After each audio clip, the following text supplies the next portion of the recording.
much of the game.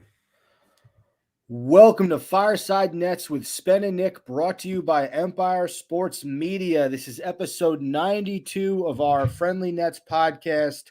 It's not but friendly. I'm a little bit annoyed right now, Nick, because you lose one game to Philly and you say, okay, the Nets were due. They had won a few in a row.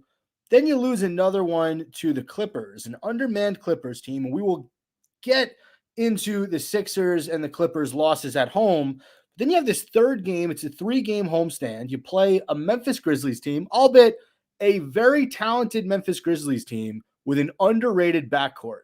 I want to give Ja Morant and Desmond Bain their props. I mean, they were incredible tonight. They absolutely fucking torched the Nets, and it was crazy. Morant put up 36 points on 14 of 22 from the field. He had a highlight, thunderous, one-handed fast break throwdown where Kevin Durant sort of thought maybe I can try to block him from behind. Didn't even attempt to block it. Morant looked like he floated in midair, hit the shot. Desmond Bain had 29 points. He was 12 of 23 from the field. He could not miss. It seemed every time the Nets were about to inch closer, Desmond Bain would hit some big three-pointer or he would take it to the rim and hit a floater. Those two were phenomenal. But you're a Brooklyn Nets team with 2 out of the best 10 players in the world. And when Harden's right, I think he's a top 5 player.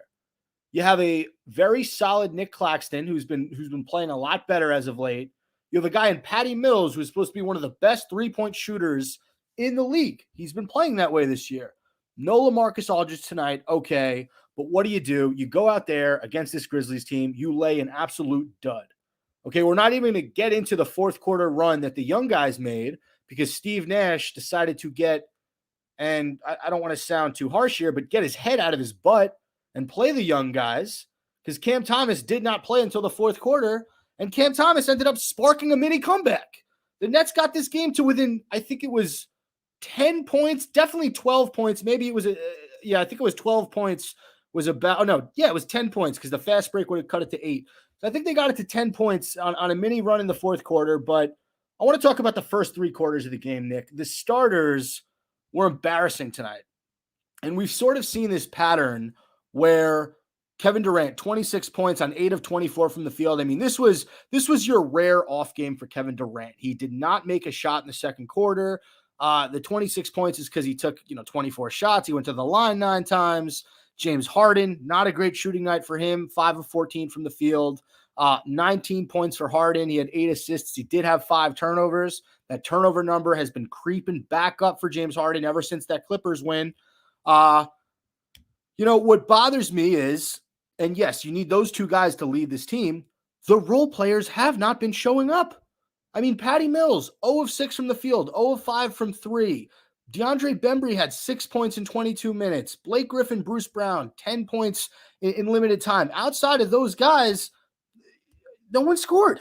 Nobody scored. I mean, and those guys did not score efficiently. They weren't. Bruce Brown was 4 of 4 from the field. Blake Griffin was 4 of 6. But I mean, James Johnson, 2 points in 23 minutes. That's bad. That's bad. Patty Mills cannot score 0.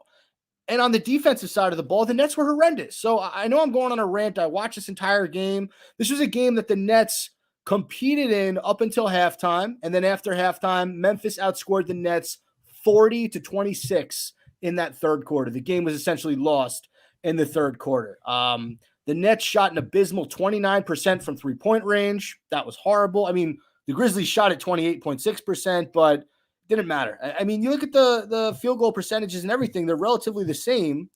Look at the rebounds.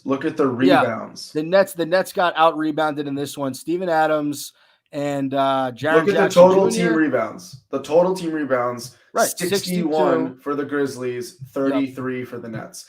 24 62 on offense, 8 on. I'm seeing 61. Where are you? 24 to 8. Okay. 24-8 on the offensive glass. I mean, You're looking at similar field goal percentages. We just got out-defended and out-rebounded. But our offense, the only reason those field goal percentages are the way they are is because we went on a run as of late. So, like in that fourth quarter, we hit a bunch of shots. Do you understand what I'm saying? That's fine, but we got out-rebounded by 28. Yes. That's 16 second-chance points. Maybe Aldridge being out, not just offensively, but was a huge setback on the boards. Where was Claxton? Our biggest rebounder was Bruce Brown with 7. Yeah. I mean, this was a game in which Claxton struggled. Steven Adams is an extremely big body, and they were showing these little highlights of Adams sort of getting under Claxton's skin. At one point, he like tickled his rib cage, and Claxton was like, "Get the fuck off me!" Essentially, there were a lot of those moments. This was a learning experience. I mean, even the Grizzlies have guys like Brandon Clark who can come off the bench, who's just like a big bang guy who could throw down. He could also hit an open shot. We don't have that. Our bench is very small. We have a very good depth when it comes to our backcourt. We love Patty Mills. Bembry, I guess, is like a 2-3. He puts in good minutes, but we don't have a Brandon Clark. We don't even have a Killian Tilly, who just literally is a big dude, comes in almost like a Frank Kaminsky type, and can just hit an open little floater a couple feet away from the hoop. We don't have that option. We have Day'Ron Sharpe, who's still so raw. He's not going to come in and really be a force. And Claxton, the guy who should be backing up Aldridge, who theoretically should be backing up a much better Blake Griffin, shouldn't be put in that position to be the forefront of a front court against guys like Jaren Jackson, Steven Adams, and Brandon Clark. It's a bad matchup, and it's one we'll lose every time.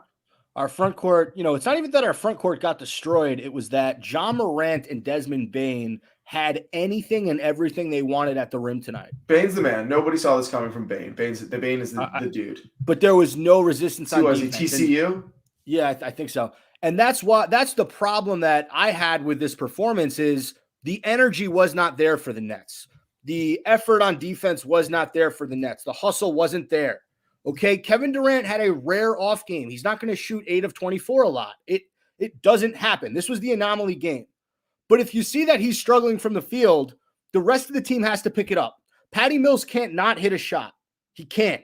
I don't get it with him. He's so hot for like 5-6 games, and then a few games, he can't hit water if he fell out of a boat. He can't do that. James Harden can't score 19 points if KD's hot, if KD's cold. He's got to score more. There has to be some sort of urgency when you're getting the shit kicked out of you at home. And that's what the Nets did not show in this game. It took Steve Nash, I said this in the beginning of my rant, it took Steve Nash basically being down by almost 30 to say, okay. And then I didn't understand why he didn't play Cam Thomas before this. He put Cam Thomas in that fourth quarter. It was a lineup of Cam Thomas, David Duke Jr., Day'Ron Sharpe, Javon Carter, and Bruce Brown. And they actually went on a run. They outscored the Grizzlies 31-22 in that fourth quarter. But really, they went on the run when Nash pulled the starters. So it is what it is. I mean, you hate to lose like this. I'm not taking anything away from the Grizzlies, but the Nets is supposed to be the top team in the East. I know we're sitting 2 right now to the Bulls, Nick. If you could pull up those updated standings for me. We are supposed to be the number 1 team in the East. We're number 2 right now.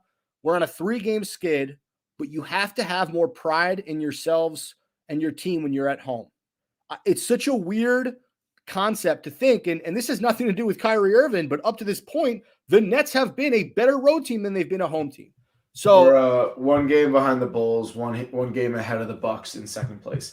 Yeah, the last thing I'll say, it's also sad because the Grizzlies were missing arguably their second or third best player in Dylan Brooks, who's out for health and safety protocols, averaging 28 games. That's another blow for us. But what I will say is a team like the Grizzlies scares me more than a team like the Lakers, more than a team like the Jazz, because there's teams like the Grizzlies, and I'd say kind of a worse version of the Grizzlies would be the Cleveland Cavaliers. And it's a young, hungry, defensive, hustling team that may not right now be in the championship contention, but is well on their way to being developed for 3 to 5 years from now. Will be a fantastic team. Look at the Cavaliers with that backcourt of Garland, of who's the other guy really like? Sexton's out. It's Colin Sexton, who's he's hurt. out. He's out. And then look at both these teams who have crazy front courts, right? Well, you look at the Cavs who have Allen, Mobley, and Kevin Love. You look at the Grizzlies who have a bunch of big bodies. So there's young, hungry teams out there who want it more than we do sometimes. We have a slower, veteran half-court offense team. You have a team like the Grizzlies. Ja Morant is arguably the next Russell Westbrook in terms of athleticism. We don't have that. We are a slower-paced, more methodical, talent shooting team. That's not an excuse, though. That's not. It's not. But what I'm saying is, I'm more afraid of a team like this than I am of a team. You're dancing around what I said. They're an effort team. If you're the Nets, you have to bring the effort against. Yeah, but we have the talent, but sometimes we don't have the effort. That's my point. Right.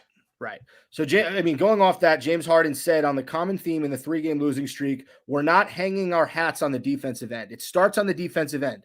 Okay. John Morant, as good as he is, can't go 14 to 22 from the field. We're not going to go deeper into this game. It's a shitty loss.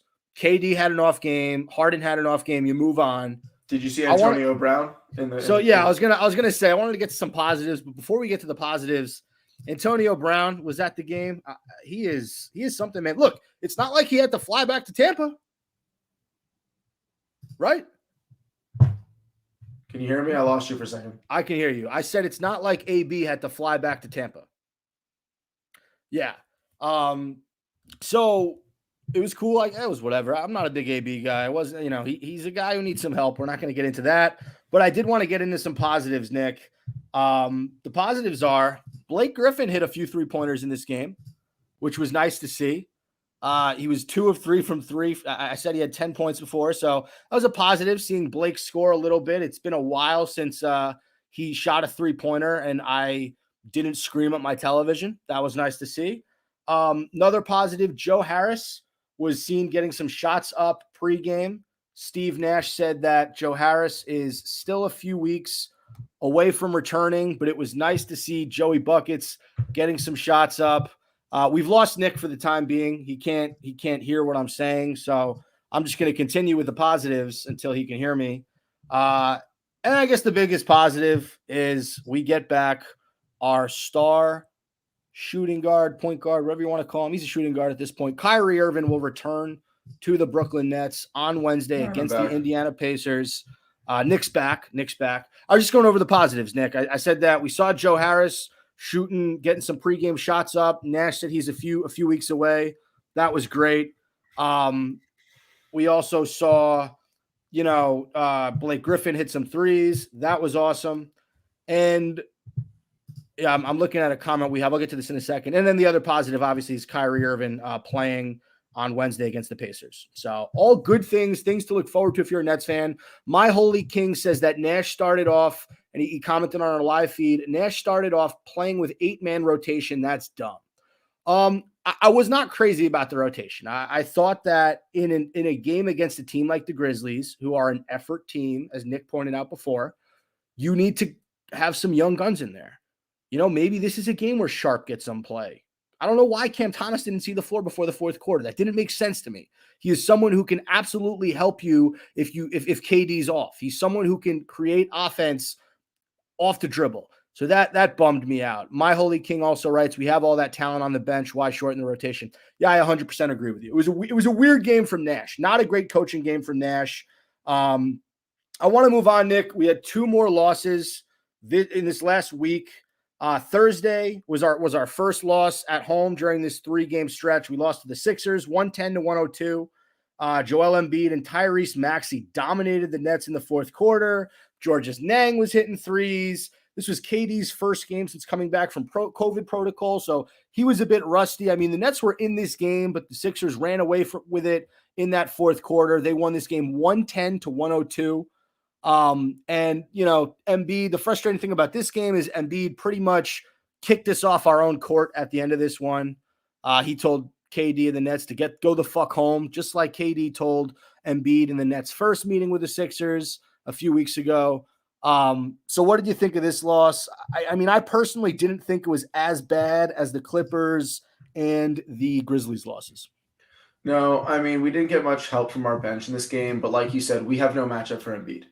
Embiid can literally poke Claxton onto the floor with his fingertip. So this to me was Harden and KD, both those were 33 in this game. We're carrying the entire team. We didn't get much help. I think Aldridge and Claxton are the only other 2 guys in double figure scoring with 10 and 12. You're looking at Mills 5, James Johnson 4, Blake Griffin 3, Cam Thomas 2, and Bruce Brown 0 off the bench. So, I mean, we're getting no help against arguably the best offensive center in the league. We have no body to match up against him. If you're thinking about Claxton or Durant, they're going to get thrown aside. And Aldridge, being 10 years older, is just off his game too. He's a step slow. So it's a bad matchup. If Embiid is going to play that well, we are going to be in trouble, especially if we're not getting help. And if you look at the pattern, if you go this game and tonight against the Grizzlies, where was Patty Mills? And people don't realize, people are so pleasantly surprised with Patty Mills' great games this season. But in a sense, you don't realize we kind of need that.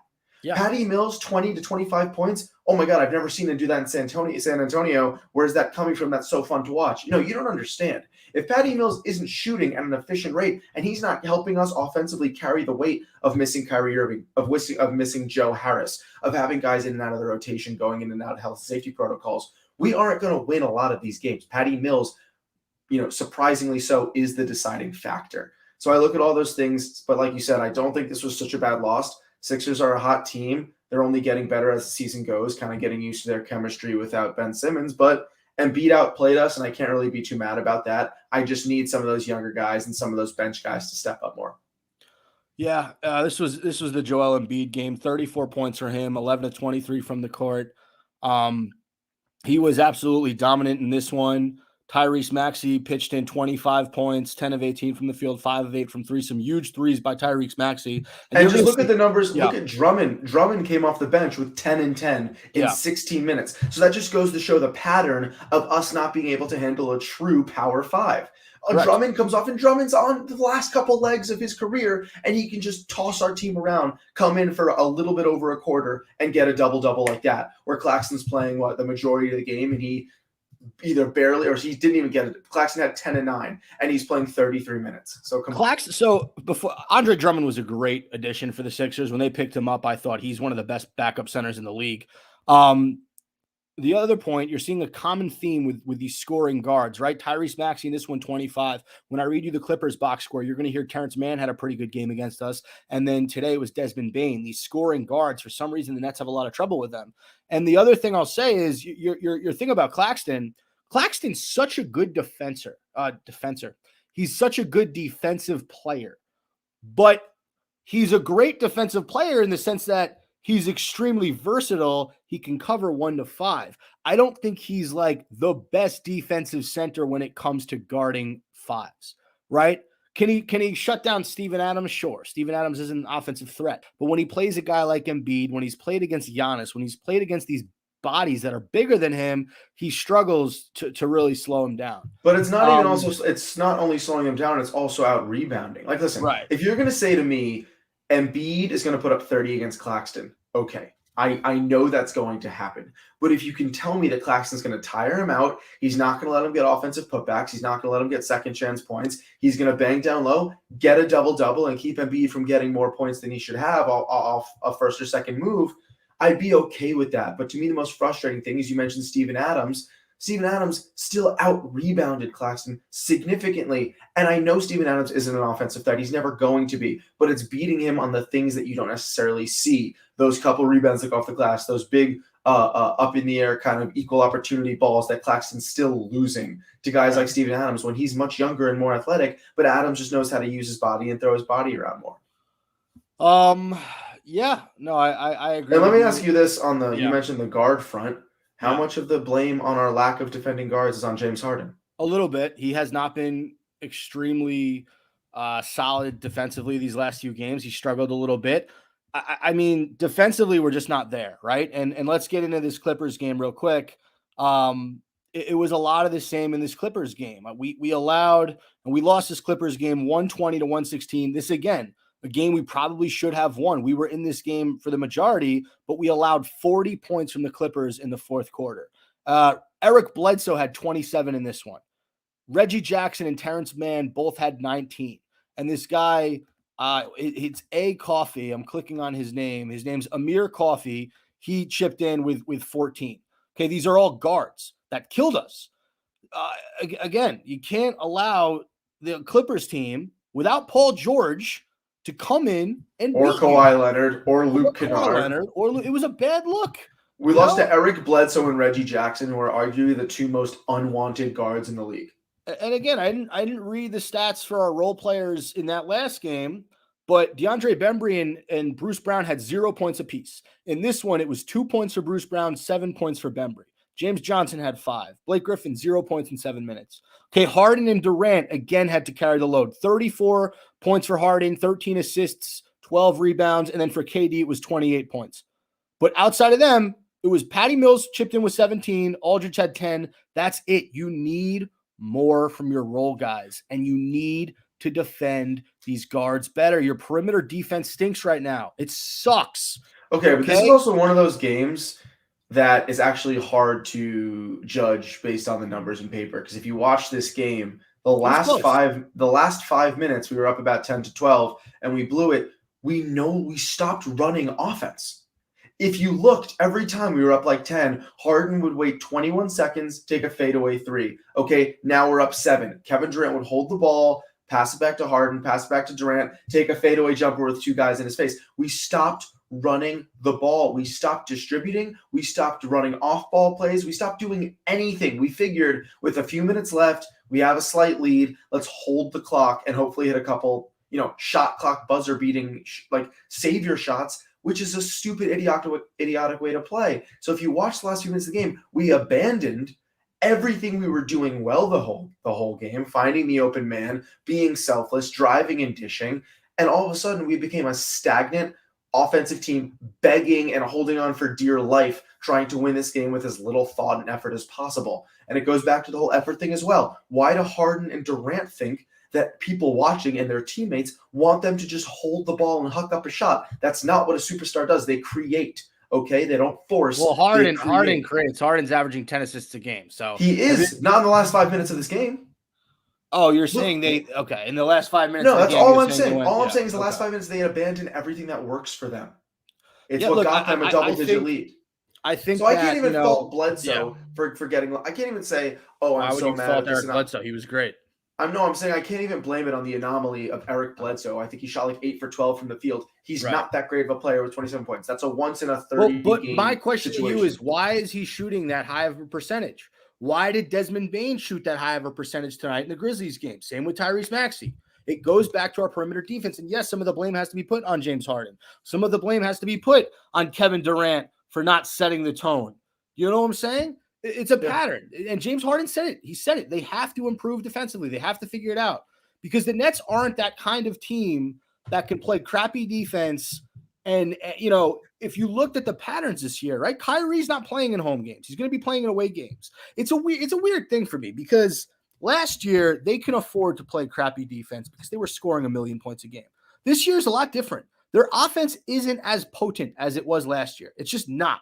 Jeff Green's gone. Kyrie Irving hasn't been here. Joe Harris has been hurt. KD's been out. James, this team has they've depended more on effort these last few weeks, right? That win against the Lakers, that took effort. That took defensive tenacity down the stretch to slow down LeBron. The win against the Clippers when we were at their place, that took effort. Okay, you think about the week when we had David Duke and Kessler Edwards in there, all right? Kevin Durant can only do so much when he's Kevin Durant, which he wasn't tonight, but he can only do so much. He's going to put up 30. It's what can your other guys do? What can your role guys do? And if you're not scoring, then you got to give it to me on defense. And that is something that we did not see in this game. We didn't see it down the stretch in the Sixers game or the Clippers game. And it's a weird pattern that it's been happening at home because it feels like this team heard, hey, Kyrie's coming back. He's going to be back for away games. Guess what? He's coming back on Wednesday. And they kind of just said, fuck it. We're going to wait for then. Let me ask you this. So we're on a 3-game skid. Yeah. Against, I'd say the Sixers are a solid team. That's okay. Two playoff teams and the Clippers. Yeah, the Clippers was a joke. The Clippers was like the Magic. It was a joke. Let me ask you this. We have Pacers on Wednesday in Indiana. It's Kyrie Irving's first game this season. Yep. As everyone knows, he's going to be playing in the away games in the cities that allow it. Who are you? Okay, so I guess it's a twofold question. It's presumable that we'll beat the Pacers, but what's going to come after that is the Milwaukee Bucks. If we lose to the Milwaukee Bucks, we'll probably lose the 2nd seed. So first question to you is, give me your Kyrie prediction against the Pacers and tell me where you think we'll be after a few weeks with Kyrie back. That's a good question. My prediction is Kyrie's going to go for 25 points. Maybe like 4 assists, 5 assists, but he's going to have a nice game. He's going to get minutes. He's going to start. It's not like Nash is going to take Kyrie and not fucking play him. He's going to start him. I think it's going to be a good, a solid debut for Kyrie. I think that it's going to relieve some of the pressure off of James Harden, off of Kevin Durant. They're going to be able to pick and choose their moments a little bit more efficiently. Hopefully Harden will get that turnover number down because he has to stop turning the ball over. So I'm excited for that game against the Pacers. I think that for some reason we've just played better on the road, and with Kyrie Irving coming back, we should win this game, you know? Also, the Pacers are a team that their record stinks. They've been faltering, and all those players think they're about to be traded. So I just think this is sort of it's a really solid opportunity for a bounce back game for the Nets. And what was your second question? So, second question. Actually, I have a better question. My question was what you had. It was against the Bucks, but we'll face that. We'll cross that bridge when we get to it. Who are you more excited to see come back as a basketball fan? Kyrie Irving or Klay Thompson? It's a great question. I have been such a Klay Thompson fan since he kind of exploded with the Warriors. The thing I love about Klay's game is he is the only guy who can be the best player on the court and not need the ball in his hands. You think about all the great catch and shoot players, right? Like the Kyle Korvers, the Peja Stojakovic's. Klay Thompson is that, but then he also has the same scoring ability as a Paul George.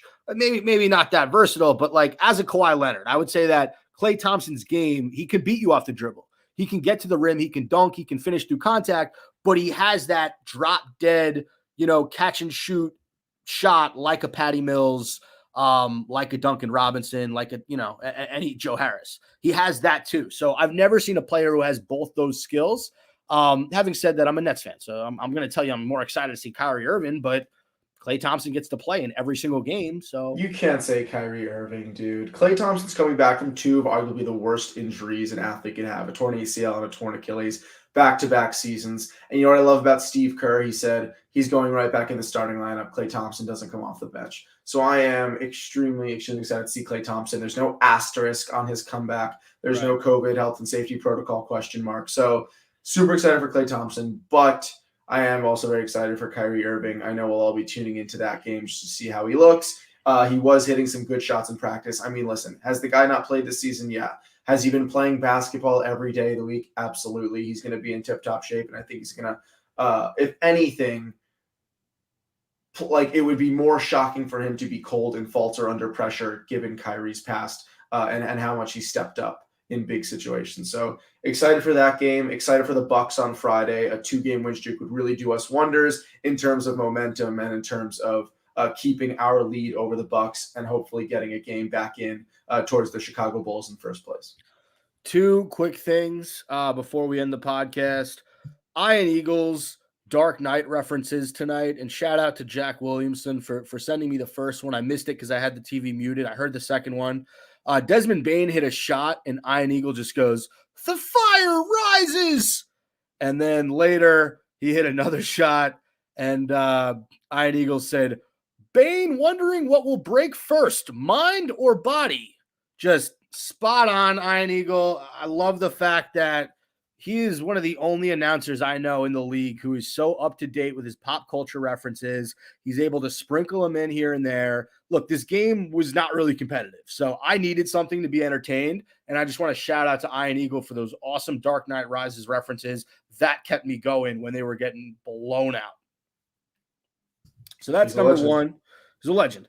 And then number 2, I just wanted to give Harden some credit here because he's played brilliantly since coming back from quarantine. This was the first game where he sort of resorted back to pre-COVID health safety protocol, James Harden, where he was turning the ball over a little bit. His shot wasn't there. He was careless with it. His defensive effort was just flat out not there tonight. But in that game against the Clippers and the Sixers, both those losses, Harden had a triple-double, I think. And he also scored like plus 30 points. It was 34 and 33 respectively. So he's been giving the Nets some really solid offensive basketball. They just, they need help on defense and they need another guy. If you're going to run that isolation ball with Harden and KD, you need other guys to contribute. You need Patty Mills to hit shots. You need, your role players to step up. So while I'm excited for Kyrie to come back, and here are my final thoughts as a Nets fan, we can end the pod after this. I'll let you give your final thoughts, and then we'll say goodnight. Kyrie coming back helps. It doesn't solve all your problems. You still need to improve this team to not lose close games against the Sixers in the fourth. You have to defend better against the Clippers. And then, you have to be able to match these effort teams like the Grizzlies. The Utah Jazz are a team. They're great, and they're going to give you the effort. Yeah. So those are my final thoughts. Just, Kyrie's great, but he doesn't solve all your problems if you're the Brooklyn Nets. Every problem has a solution, to quote Molly Parker in the TV show Lost in Space, now streaming on Netflix. Those are my final thoughts. All right. Could you do Catch You on the Fireside, but could you do it to the tune of Californication by the Red Hot Chili Peppers? No. I'm thinking of Snow. Hey. All right, do that one. Catch you. All right. Catch you on the higher side. Catch you on the higher side. Catch you on the higher side. Catch you on the higher side. All right, that's it.